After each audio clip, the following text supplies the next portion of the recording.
Commander Greg Sullivan stood on the observation deck of New Boston Station, watching the cargo ships come and go like a swarm of metal insects. Each ship carried another piece of the colony that humans had spent 30 years building. Equipment, supplies, personal belongings, everything that could be moved was being loaded and prepared for the journey home. New Boston had been humanity's proudest achievement in council space. The colony supported 8,000 human residents and provided agricultural products for 3 billion aliens across 5 neighboring star systems. The orbital platforms processed food on a scale that few other species could match. Humans had a gift for working with living things, for understanding the delicate balance of ecosystems and nutrition. "Sir, the last of the residential modules are ready for transport," Lieutenant Amy Foster reported. She looked tired. They all did. The evacuation had been running nonstop for 2 weeks. "What about the agricultural domes?" Greg asked, sealed and powered down. "We've removed all the genetic seed banks and stored them on the colony ships. The equipment is being stripped and packed." Greg nodded slowly. It hurt to see it all come apart. He had been born on New Boston, had spent his entire life here. This was his home, but it was not safe anymore, not if the council decided to retaliate against the human withdrawal. "And the locals?" he asked quietly. "The aliens who depend on our food shipments?" Amy's expression darkened. "They've been sending requests for emergency supplies. Some are threatening. Most are just begging. We're not responding. Orders from Earth Command are clear. No contact, no exceptions. We leave. We take everything with us, and we let them figure out their own solutions." Greg understood the logic. For 2 centuries, humanity had been the galaxy's labor force, its problem solvers, its caretakers. And for 2 centuries, they had been treated as inferior. The only way to make the Council understand humanity's value was to remove that value completely. But understanding the logic did not make it easier to watch. Across the galaxy, similar scenes played out on 70 human colonies and hundreds of stations. The exodus happened with frightening efficiency, a testament to human organizational ability and determination.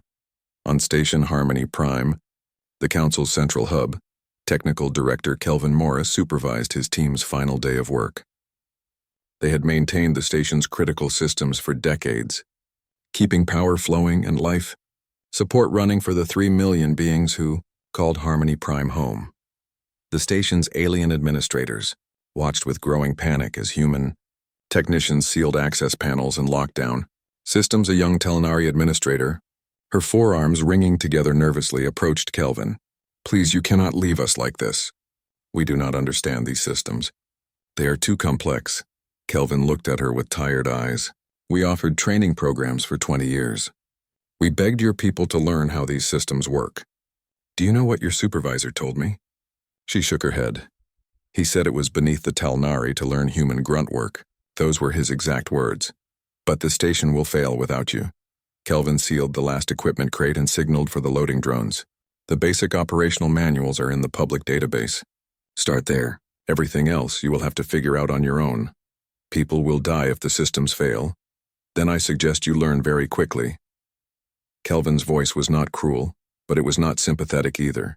He had spent 15 years maintaining systems that kept millions alive, and he had been thanked with reduced pay and zero respect. His patience had run dry years ago.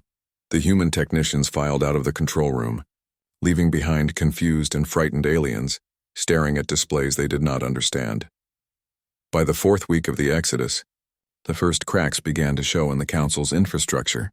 The jump gate network, which allowed faster-than-light travel between star systems, started experiencing failures. Gates that had run perfectly for decades suddenly shut down without warning. Ships entered gates and did not emerge where they were supposed to, appearing instead in random locations light years off course. The Council dispatched their best engineers to investigate.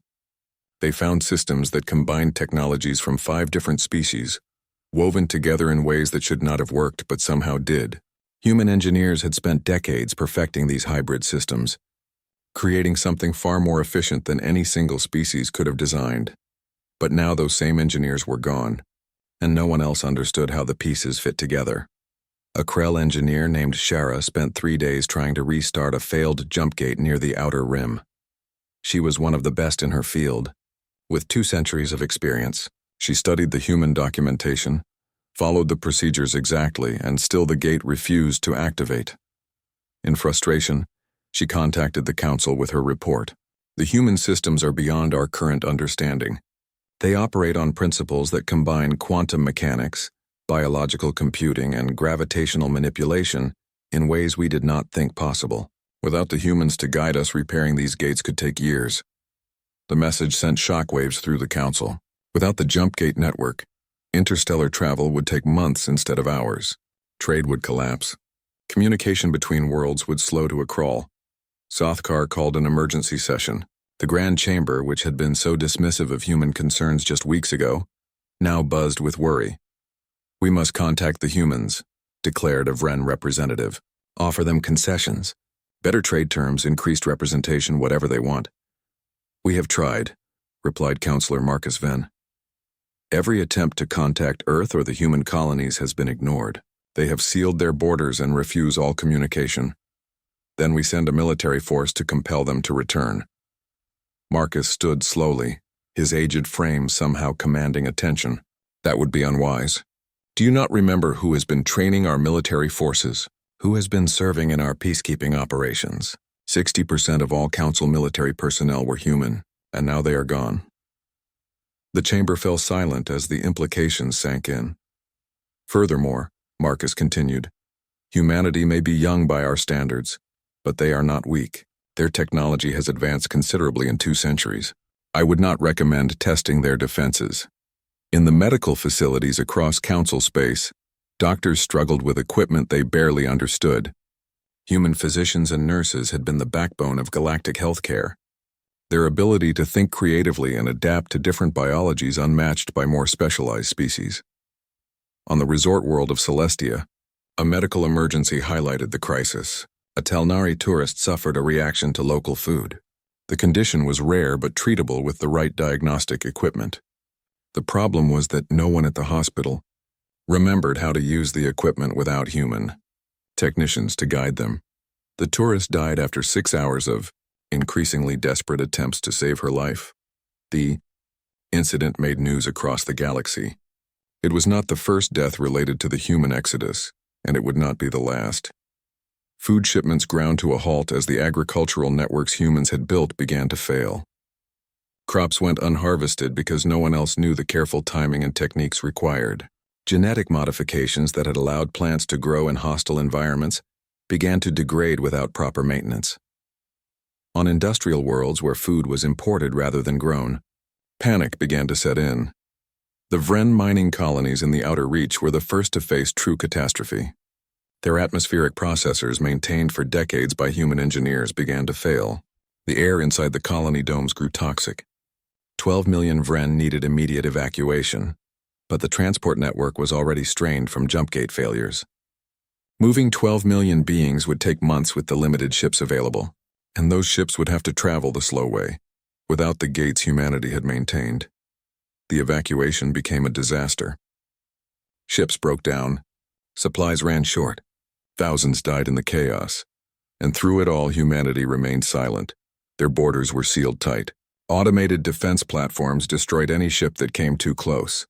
The message was always the same, broadcast in every known language. Humanity is withdrawing from galactic affairs. Do not attempt to enter our space. We wish you well. Captain Diana Price commanded one of the last human hospital ships to leave Council space. As her vessel crossed the border, her sensors picked up dozens of alien ships maintaining distance, clearly hoping for assistance. Her medical officer, Dr. Stephen Clark, looked at the distress signals filling their displays. "Captain, they are calling for help.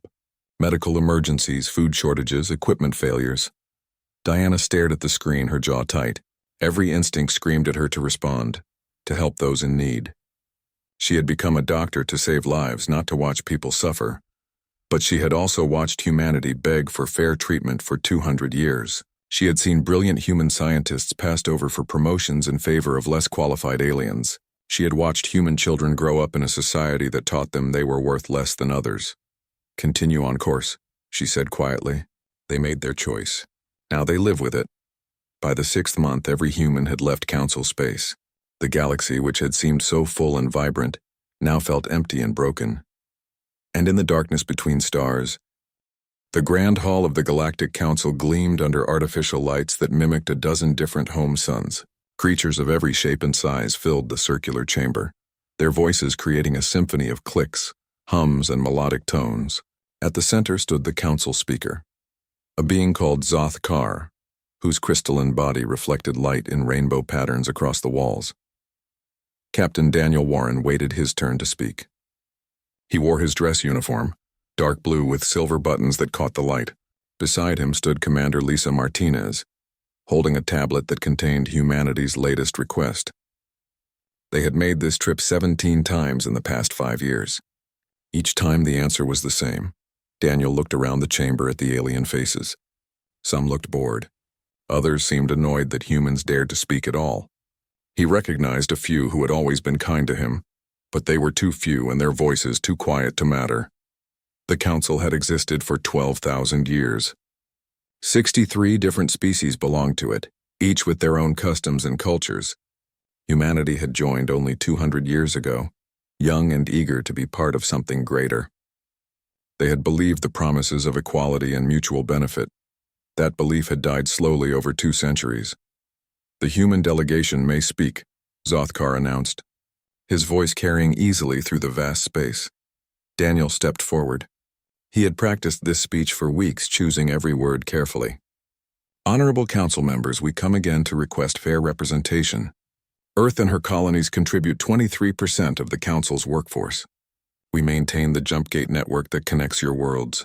We staff your hospitals and teach in your schools. Yet we hold only 2% of council votes. A chittering sound came from the Talnari section, a noise their translators rendered as laughter. Daniel continued, keeping his voice steady. We also request fair trade agreements. Currently, human labor is valued at 1/10 the rate of equivalent work done by other species. Human goods are taxed at rates 3 times higher than similar products from other worlds. This is not equality. This is exploitation.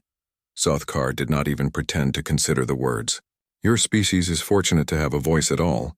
You are young, inexperienced, and contribute little beyond basic labor. The council has spoken on this matter many times. The answer remains no. Around the chamber, heads nodded. Appendages waved in agreement. The silicon-based Krell pulsed with what looked like satisfaction. Lisa leaned close to Daniel and whispered, "They're not even listening." Daniel knew she was right. They never listened. Humanity had built the infrastructure that held the council together, but to these ancient species, humans were nothing more than useful tools. Smart enough to follow instructions, not worthy of respect. From her seat in the lower gallery, Ambassador Patricia Cole stood up. She was 70 years old, with silver hair and eyes that had seen too much disappointment. She had been at the first meeting between humans and the council. She had believed in the dream of galactic unity more than anyone. Then we withdraw our petition, Patricia said, her voice cutting through the murmurs. And we withdraw humanity from the Galactic Council effective immediately. The chamber fell silent. Even the ever-present hum of translation devices seemed to pause. Zoth Kar turned his faceted head toward her. You cannot simply leave. There are treaties spanning 2 centuries.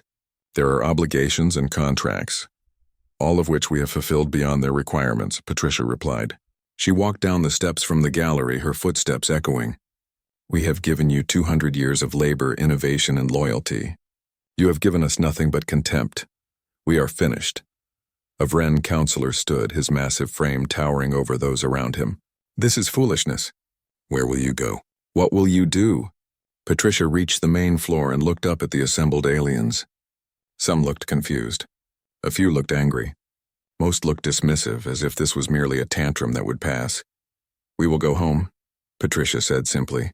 We will take care of our own people, and you will finally learn what we were truly worth to you. She turned toward the massive doors at the chamber's entrance. Daniel and Lisa fell into step beside her.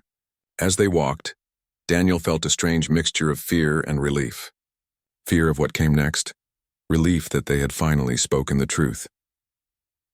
At the doors, Patricia paused and looked back one final time. You had the chance to treat us as equals. You chose not to. What happens next is your responsibility, not ours. The doors opened with a soft hiss. The 3 humans walked through, and the doors sealed behind them with a finality that seemed to echo through the chamber. In the hallway outside, Lisa let out a long breath. "Did we really just do that?" "We did," Patricia confirmed. She pulled out her communicator and entered a long code. "And now we send the signal." The code was simple but carried immense weight. It had been prepared years ago, a contingency plan that most humans had hoped would never be needed. The message would reach every human station, every colony, every ship in council space within hours. The message said only 2 words: "Come home." Within minutes, the first responses came back.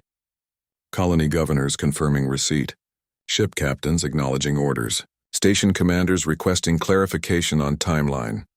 Patricia authorized the full operational plan to be released. It contained detailed instructions for the evacuation of 200 years of human presence in the galaxy, every person, every piece of equipment, every scrap of knowledge they had built. "How long do you think before they realize we're serious?" Daniel asked. Patricia watched the confirmation scroll across her communicator screen. "A week, maybe 2. They'll think we're bluffing, that we'll come back begging for readmission. And when we don't, then they'll start to understand what they've lost." Back in the council chamber, debate had erupted. Some demanded that humans be forced to stay, their ships seized and their people detained. Others argued for immediate negotiation, offering minor concessions to bring the humans back. Zothkar quieted them with a gesture. "Let them go. They will return within a month, desperate and willing to accept whatever terms we offer. Humans are emotional creatures. This outburst means nothing." But a few counselors, those who had worked closely with humans, looked worried.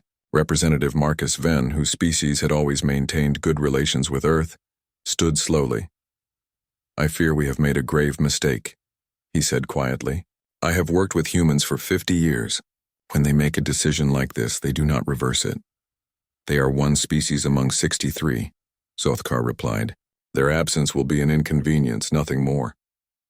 Marcus sat down, but his expression remained troubled. He had seen what humans could do when properly motivated. He had watched them solve problems that had stumped the galaxy's greatest minds. He had witnessed their dedication and their incredible capacity for both creation and destruction. If the Council had pushed them too far, the consequences would be severe. By the end of that day, the first human stations had begun shutdown procedures. By the end of the week, 3 colonies had completely evacuated. And by the end of the month, the Galactic Council would begin to understand the terrible truth. They had not been doing humanity a favor by allowing them into the Council. Humanity had been doing them a favor by staying. The emergency lights in the Council chamber had been on for 3 weeks. Not because of any immediate danger, but because the main lighting system had failed and no one could figure out how to fix it. The red glow made everything look like a scene from a disaster, which was fitting because that was exactly what the galaxy had become.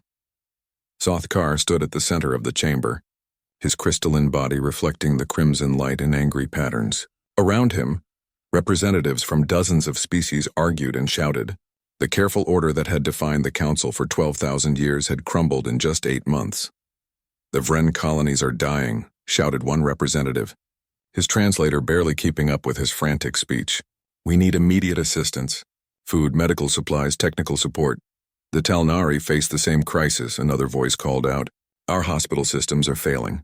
We have lost thousands already." "The jump gates are completely unusable," a third added. "Trade has collapsed. Worlds that depend on imports are starving." Zothkar raised his crystalline arms for silence. But for the first time in his long life, the Council did not immediately obey. The chaos continued for another 10 minutes before exhaustion finally quieted the chamber. "We have sent 17 delegations to human space," Zothkar said, his voice heavy with something that might have been shame. "All have been turned away. The humans refuse all contact. Then we take what we need by force," suggested a Krell representative, her silicon matrix pulsing with aggression. "We still have military ships. We breach their borders and compel them to help." Marcus Venn, who had remained silent through most of the meeting, finally stood.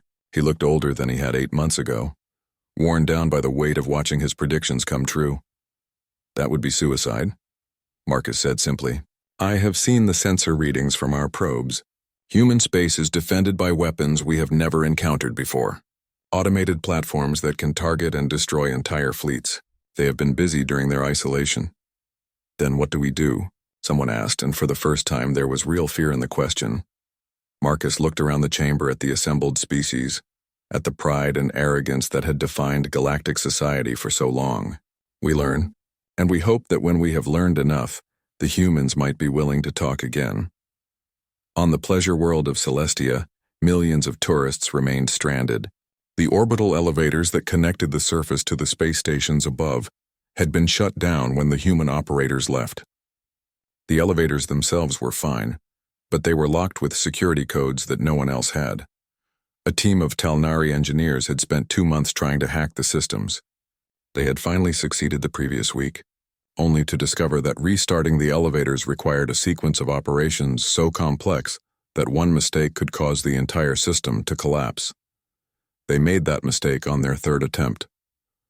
The main elevator cable snapped, sending a car full of tourists plummeting to the surface. 300 beings died in seconds. After that, no one wanted to try again. Across Council space, similar disasters multiplied. A water purification plant on a desert world failed, leaving 2 million beings without clean water. A power station on an industrial planet exploded, killing thousands and plunging an entire continent into darkness. Each disaster had the same cause: systems that humans had built and maintained, now breaking down under the care of species that had never bothered to learn how they worked. In the medical facilities, the crisis grew worse every day. The diagnostic equipment that human doctors had pioneered sat unused because no one else understood its operation. Diseases that had been easily treatable now killed freely. Dr. Vera, a respected Vren physician, stood in her hospital's equipment room and wanted to scream. Somewhere in these machines was the tool that could save the child dying 3 rooms away. She had seen human doctors use it dozens of times. It looked simple when they did it, but the interface made no sense to her. Human medical equipment was designed around human intuition, around pattern recognition and creative thinking that came naturally to them, but seemed impossible to other species. The child died 2 hours later. Vara filed a report with the Council, one of thousands flooding in from medical facilities across the galaxy. We need the humans back, not as servants or laborers, as teachers, as partners, as equals. Without them, we are watching our people die. The food crisis reached critical levels in the 4th month after the human exodus. The agricultural networks humans had built were too complex, too delicate, too dependent on understanding living systems in ways that other species struggled with. On the industrial world of Kavar Prime, food riots broke out. The planet had never grown its own food, depending entirely on imports from human-run agricultural colonies. With those colonies gone and the transport network in chaos, Kavar Prime was starving. The planetary government requested emergency aid from the Council. The Council, overwhelmed with similar requests from 100 other worlds, could do nothing. 10,000 beings died in the riots before military forces could restore order. Another 100,000 would die of starvation over the next 6 months. The wars started small. Old border disputes that had been kept in check by Council peacekeeping forces suddenly erupted into violence. Without human soldiers, who had made up 60% of all peacekeeping troops, the Council could not maintain order. The Talnari and the Vren had maintained a tense peace for centuries. Their border marked by a string of contested worlds, human peacekeepers had patrolled that border, their presence preventing either side from acting on old grievances. Now those peacekeepers were gone. The first shots were fired over a mining colony that both species claimed. Within a week, the skirmish had expanded into a full war. Millions of beings were mobilized. Thousands died in the first month. The Council sent its remaining military forces to intervene, but without the humans who had provided the backbone of those forces, the effort was disorganized and ineffective. 2 more wars broke out in the following months. The galaxy, which had enjoyed relative peace for generations, was tearing itself apart, and through it all, humanity remained silent. Admiral Nicole Sanders watched the reports from her command station at the edge of human space. The Earth Defense Station Liberty was one of 12 massive platforms that formed a defensive ring around human territory. Each platform carried enough firepower to destroy a fleet. Admiral, another delegation is requesting permission to enter our space, her communications officer reported. Nicole looked at the sensor display, an old diplomatic vessel, unarmed and broadcasting peace signals on every frequency. She had seen this same ship attempt entry 3 times before. Same message as always, Nicole said. Deny entry. Refer them to the automated response. They are saying millions are dying, Admiral. Nicole closed her eyes. She had grandchildren on Earth, safe and happy in a humanity that was finally free from exploitation. But she also remembered serving alongside aliens who had been good people, individuals who had treated her with respect even when their governments did not. The reports from Council Space were difficult to read. The death tolls climbed daily. Children were dying from treatable diseases. Elderly beings were starving. Worlds were descending into chaos. Send the message, Lieutenant, she said quietly.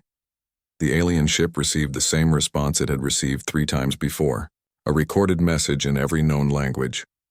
Humanity has withdrawn from galactic affairs. We are not responsible for the Council's failures. Do not attempt to enter our space. But this time the alien ship did something different. Instead of leaving, it transmitted a data package. The package made its way through military security protocols and eventually reached the desk of President Helen Carter on Earth. She read through it in her private office, her coffee growing cold as she absorbed page after page of catastrophe. Plague outbreaks, infrastructure collapse, starvation, civil wars. The death toll was in the millions and climbing. Her chief of staff, Nathan Price, stood by the window. We knew this would happen. We warned them for 200 years. Knowing it would happen does not make it easier to watch, Helen replied. She set down the report and rubbed her tired eyes. How many deaths? Current estimates put it at 15 million across Council space. The number grows daily. 15 million. Helen let the number sink in. 15 million beings dead because the Council had been too arrogant to treat humanity with basic respect. Do we intervene? Nathan asked. It was the question that had been haunting Helen for months. The question that kept her awake at night and made her coffee taste like ash in the morning. Call an emergency session of the Human Council, she said finally. Every representative, every colony governor, every military commander. We need to make this decision together. The meeting lasted 16 hours. Representatives from Earth and all the colonies gathered in virtual conference, their faces filling dozens of screens in the council chamber. Some argued for maintaining isolation. They made their choice. We made ours. Let them face the consequences. If we return now, nothing will change. Others argued for immediate intervention. We cannot stand by and watch entire species die. That makes us no better than they were. Worse, because we have the power to help and we are choosing not to. 3 years after humanity's withdrawal, Ambassador Ellen Richards walked through the corridors of Station Harmony Prime for the first time since the day she had helped Patricia Cole lead the Exodus. The station looked different now. Cleaner in some ways, more worn in others. The walls still bore scorch marks from a power surge that had killed 17 beings before human-trained technicians finally got the systems under control. She was not here as a member of the Council. Humanity had made that clear in every communication. She was here as an observer, invited to witness what the galaxy had become in their absence. The Council chamber had been rebuilt. The old circular design remained, but the seating had been rearranged. No longer did the ancient species sit in positions of prominence while younger species occupied the back rows. Now all seats were equal, arranged in a simple pattern that gave every representative the same view, the same voice. Zoth Kar stood at the center, but even his position had changed. The elevated platform that had once made him tower over all others had been removed. He stood at the same level as everyone else. Ambassador Richards, he said as she entered, his crystalline body reflecting the chamber's light and patterns that she had learned to read as respectful. Thank you for accepting our invitation. Ellen nodded but did not smile. She was here to observe, to report back to President Carter and the Human Council. Nothing more. The session began with reports from across the galaxy. Each report was a testament to how much had changed and how much had been lost. The Vren representative spoke first. Our colonies have been rebuilt. The atmospheric processors function properly, maintained by our own people. We have lost nearly 2 million citizens, but the survivors are stronger for the knowledge they have gained. A Talnari representative followed. Our medical facilities have been upgraded. We have adapted human diagnostic techniques to our own ways of thinking. Our death rates have returned to pre-crisis levels, though we still mourn the 100,000 we lost learning these lessons. One by one, the species reported. Some stories were of success and adaptation. Others were of ongoing struggles and painful lessons still being learned. Through it all, Ellen listened and took notes. She saw genuine change in many representatives. She also saw others who clearly resented the new order, who longed for the days when age and tradition guaranteed privilege. When the reports finished, Sothkar turned to Ellen. "We have spent 3 years attempting to rebuild what our arrogance destroyed. We have reformed our laws, restructured our society, and tried to learn the lessons that humanity taught us." He paused, and something in his crystalline structure seemed to dim. "But we know it is not enough. We know that words and laws mean little without changed hearts. We do not ask humanity to return. We ask only that you witness what we have become and decide if we are worth talking to." Ellen stood slowly, every eye in the chamber fixed on her.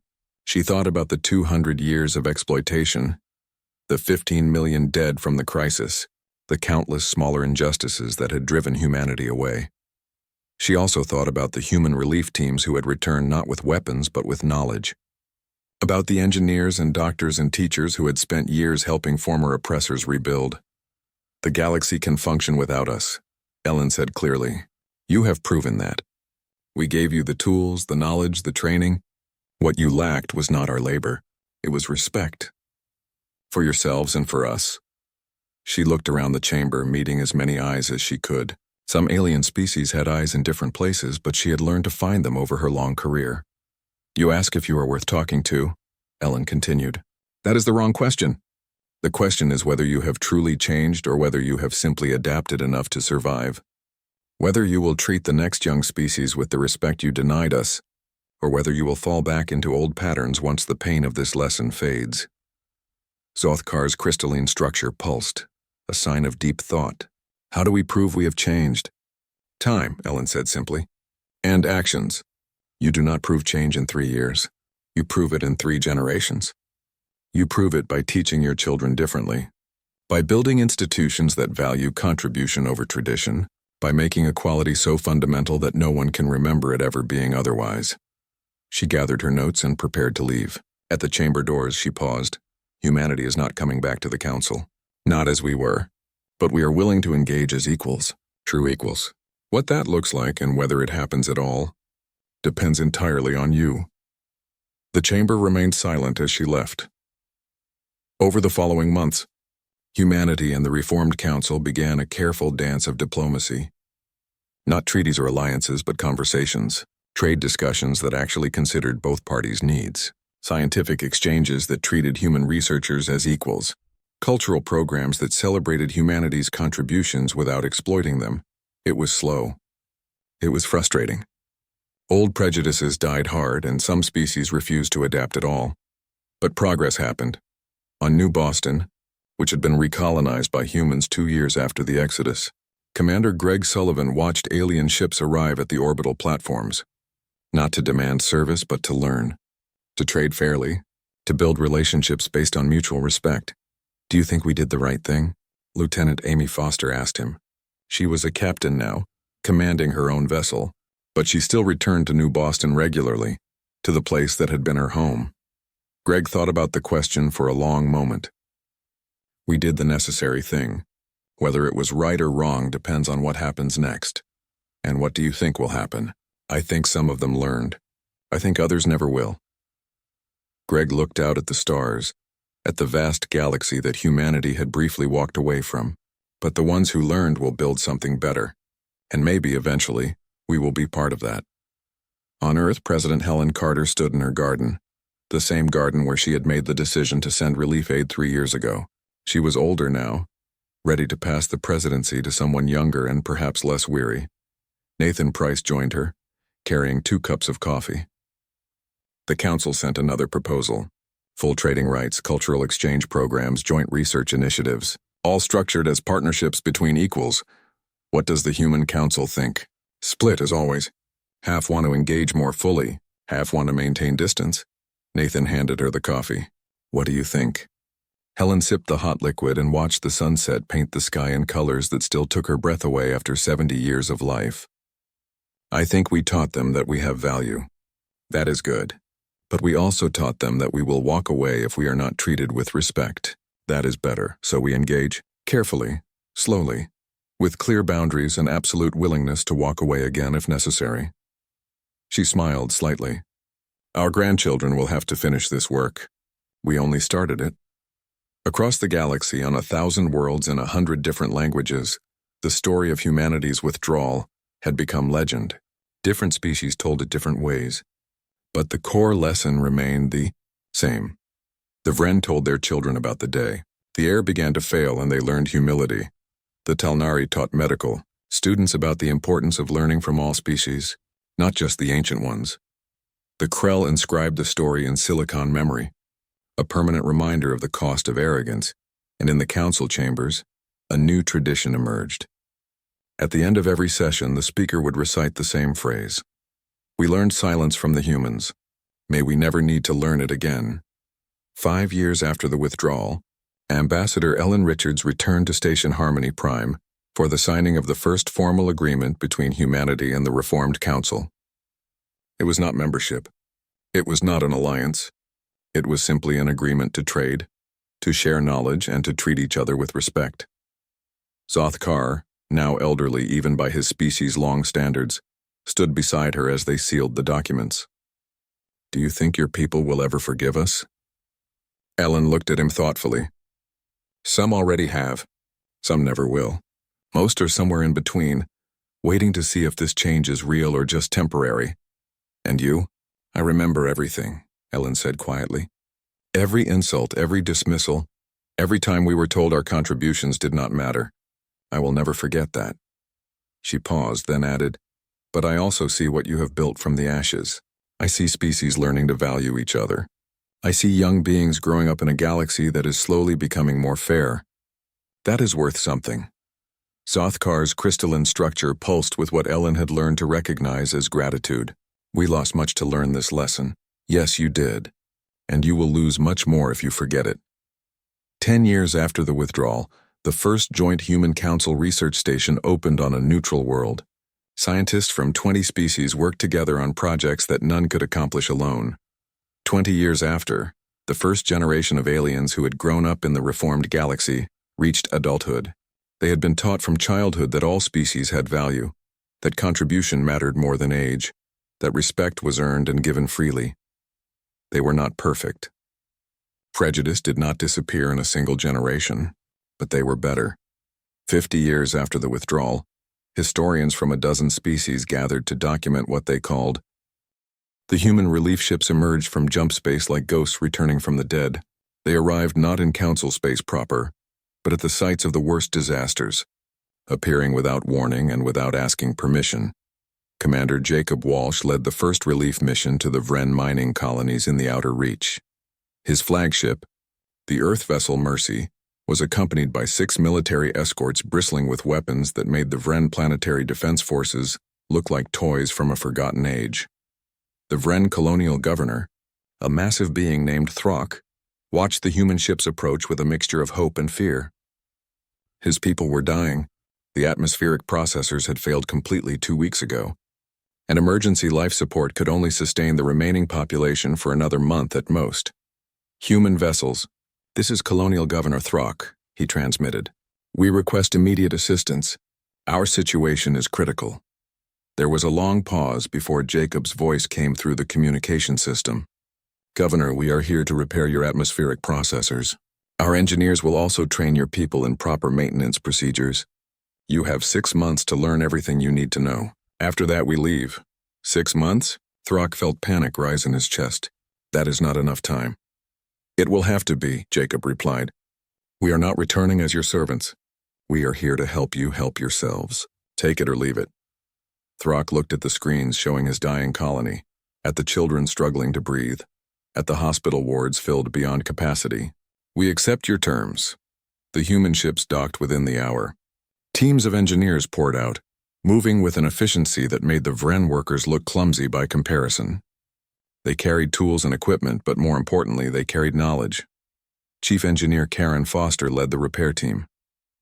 She was a small woman, barely reaching the chest of the average Vren, but she moved through the failing atmospheric processor with absolute confidence. This should never have gotten this bad, she said, examining the corroded components. Basic maintenance would have prevented 90% of these problems. A Vren technician named Kel watched her work. We tried to follow the manuals the previous human team left behind. Did you understand what you were reading? Karen asked, not looking up from her work. Some of it. Not all. Karen paused and looked at him directly. That is why we are going to teach you. Not just how to follow instructions, but how to understand the systems, how to think about them, how to predict problems before they become disasters. Over the next 3 weeks, Karen and her team rebuilt the atmospheric processors from the ground up. But more importantly, they taught. Every repair was explained in detail. Every system was broken down into understandable pieces. Every question was answered with patience that the Vren had never experienced from their own teachers. Kel learned more in those 3 weeks than he had in 10 years of formal education. Similar scenes played out across the galaxy. Human relief teams appeared at crisis sites, solved the immediate problems, and left behind knowledge. On the industrial world of Kavar Prime, where food riots had killed thousands, human agricultural experts arrived with emergency supplies and something more valuable: seeds and training. Dr. Lisa Cooper led the agricultural mission. She stood in the planet's largest convention center, which had been converted into an emergency training facility. 3,000 beings from a dozen different species filled the space, all desperate to learn. Growing food is not just science, Lisa told them. It is also art. It requires understanding living systems, being able to read the subtle signs that plants show you, adapting to changing conditions. A Talnari student raised one of her forearms. But how do we learn this art? Our species does not think in these ways, Lisa smiled. Then you will learn to think differently. That is what we did when we joined the council. We learned your ways of thinking. Now you must learn ours. The training lasted 8 weeks. By the end, Kavar Prime had the foundation of its own agricultural system. It would take years to reach full productivity, but starvation was no longer inevitable. In the medical facilities across council space, human doctors returned not as workers, but as teachers. They brought with them simplified versions of the diagnostic equipment, redesigned to work with alien ways of thinking. Dr. Raymond Clark arrived at the Celestia Central Hospital where Dr. Vera had watched so many patients die. He found her in the equipment room, sitting among machines she could not use.